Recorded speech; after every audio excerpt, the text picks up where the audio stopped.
Hey everyone, welcome back to Breaking Trauma Barriers. Today we're diving into a question that's been on my mind for a long time. Why do people judge trauma survivors? If you've ever felt misunderstood, silenced, or even blamed for what you've been through, this video is for you. And if you're here because you want to understand trauma better, I'm so glad you're here. Let's break down the misconceptions together and create a space where survivors feel seen, heard, and validated. Let me start with a story. A few years ago, I was having coffee with a friend. We were catching up, and I shared something deeply personal, something I hadn't told many people. I opened up about a traumatic experience I'd been through, and instead of the support I expected, I was met with silence. Then, they said something that stuck with me. Well, why didn't you just leave that situation sooner? That question hit me like a ton of bricks. It wasn't just a question, it felt like a judgment. Like I had somehow failed myself by not fixing the situation faster. And that's when I realized, people don't always understand trauma. They don't get why survivors act the way they do, why we stay in situations that seem harmful, or why we struggle to move on.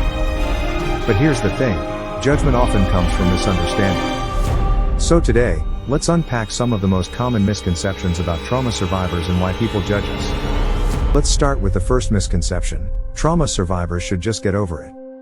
I can't tell you how many times I've heard this. People think trauma is like a bad day, something you can shake off with a good night's sleep or a positive attitude. But trauma isn't just an event, it's a wound that changes how we see the world, how we trust others, and even how our brains function. Let me put it this way, if someone broke their leg, you wouldn't tell them to just walk it off. You'd give them time to heal, maybe even physical therapy.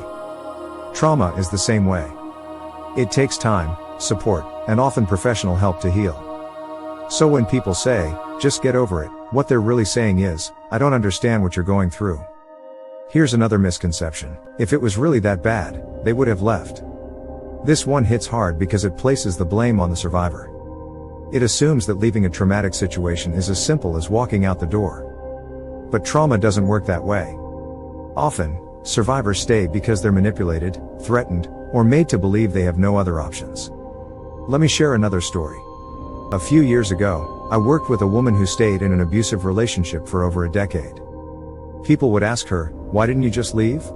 But what they didn't see was the fear, the financial dependency, the emotional manipulation.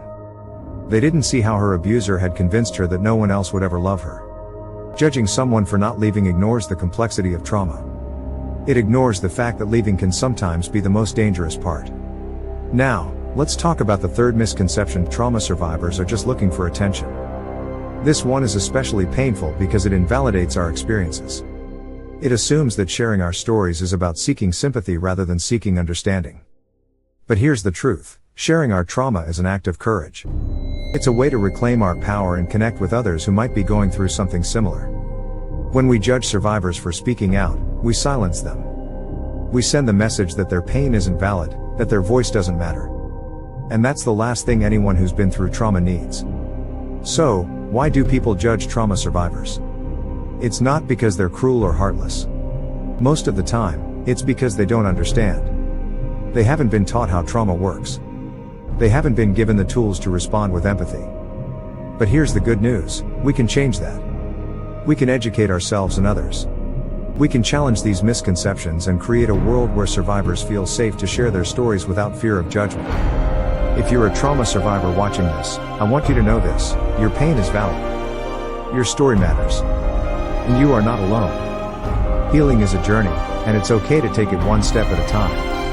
And if you're here because you want to support someone who's been through trauma, thank you. Your empathy and understanding can make all the difference. Before we wrap up, I want to leave you with this: judgment divides us, but understanding brings us together. Let's choose understanding. Let's choose compassion. And let's keep breaking trauma barriers, one conversation at a time. Thanks for watching.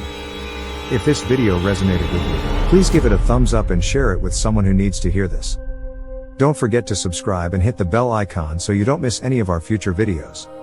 And remember, you are stronger than you think, and your voice matters. Until next time, take care of yourself and each other.